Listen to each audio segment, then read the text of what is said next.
రంగుతో పాటు వాసన పసిగట్టగల సీతాకోక చిలుకల లాంటి ప్రాణులు, వాటికంటే శబ్దానికి స్పందించగలిగే పక్షులు, దాని మీద అనేక పాదాలున్న ప్రాణులు, ఆ పైన 4 పాదాలుండి సాధు లక్షణమున్న గోవులు, ఆఖరిగా 2 పాదాలున్న మనిషి గొప్పవాడు. కాని ఇంత గొప్ప జన్మ ఎత్తిన మనిషి తనను తానే నాశనం చేసుకుంటున్నాడు. అది ఎలాగో ఇప్పుడు చెప్తాను. ఈశ్వరుడికి ఎన్నో రూపాలు, ఎన్నో పేర్లతో పిలుస్తారు. కాని ఎలా చూసినా ఆ ఈశ్వరుడు అతన్ని పురుష అని పిలుస్తారు. ప్రతి ప్రాణిలో ఈ పురుష ఉంటాడు. ఇతర ప్రాణులకు లేని గ్రహించే శక్తి మనిషికుంది. కాని ఆ శక్తిని గుర్తించలేకపోతారు.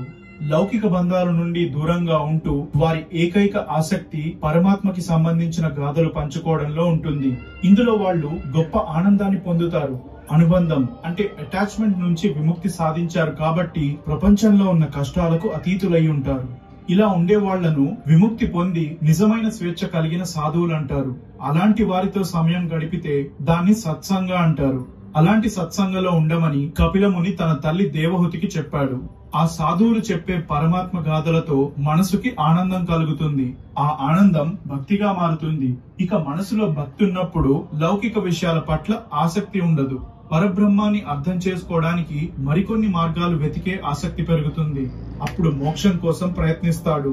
ఇక అంతా ఆ పురుషలో భాగం అనే సంపూర్ణ అవగాహన వచ్చినప్పుడు అదే పురుషలో ఏకమవుతాడు. కపిలముని చెప్పిన ఈ విషయానికి సరైన ఉదాహరణ తన తండ్రి కర్దముడు. అంతా విన్న దేవహూతి, నువ్వు చెప్పే విషయాలు వేద జ్ఞానం ఉన్న వారికి సాధ్యమయ్యే మార్గమని అర్థమవుతుంది. మరి ఎటువంటి వేదం చదవని నాలాంటి అజ్ఞానులు అన్నిటికంటే సునాయాసమైన పద్ధతిలో విష్ణువుని ఎలా చేరుకోవాలి అని అడిగింది. సామాన్యులకు భక్తి యోగతో సాధ్యమవుతుంది అని సమాధానమిచ్చి దాని గురించి మరికొన్ని విషయాలు ఇలా చెప్పాడు.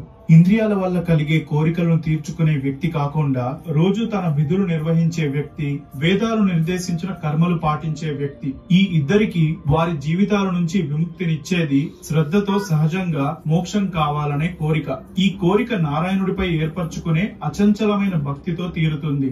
ఒక్కసారి ఈ భక్తిలో కాలం గడుపుతుంటే లౌకిక ఆనందాలపై మక్కువ పోతుంది. అప్పుడు విష్ణువు ఆ వ్యక్తులకు ముక్తి ప్రసాదిస్తాడు. కొందరు సాధువులు ఆ పరమాత్మను పూజిస్తూ అతని గాథలు వింటూ ప్రతి ఆలోచన అదే పరబ్రహ్మం గురించి చేస్తుంటారు. అలాంటి వారు మోక్షాన్ని కూడా కోరుకోరు. వాళ్ళ ఆనందమంతా కేవలం ఆ పరబ్రహ్మం గురించి తెలుసుకోవడంలో ఉంటుంది. అటువంటి వారికి విష్ణువు ముక్తిని అందిస్తాడు. వాళ్లకు ఊర్ధ్వలోకాల్లో ఉండాలన్న కోరిక లేకపోయినా విష్ణువు ఆ అవకాశాన్ని ఇస్తాడు. ఇలా చెప్పిన తర్వాత కపిలముని కల్మషం లేని భక్తుల గురించి ఇలా అన్నాడు. విష్ణు భక్తులు ఎన్నటికీ నాశనం అవ్వరు. వారిపై కాలచక్ర ప్రభావం ఎప్పటికీ ఉండదు. చివరిగా వారు విష్ణువులో ఏకమైపోతారు. భక్తుడికి అతనే సర్వస్వం. ఆప్యాయత ఉన్న కొడుకు, నమ్మకమైన స్నేహితుడు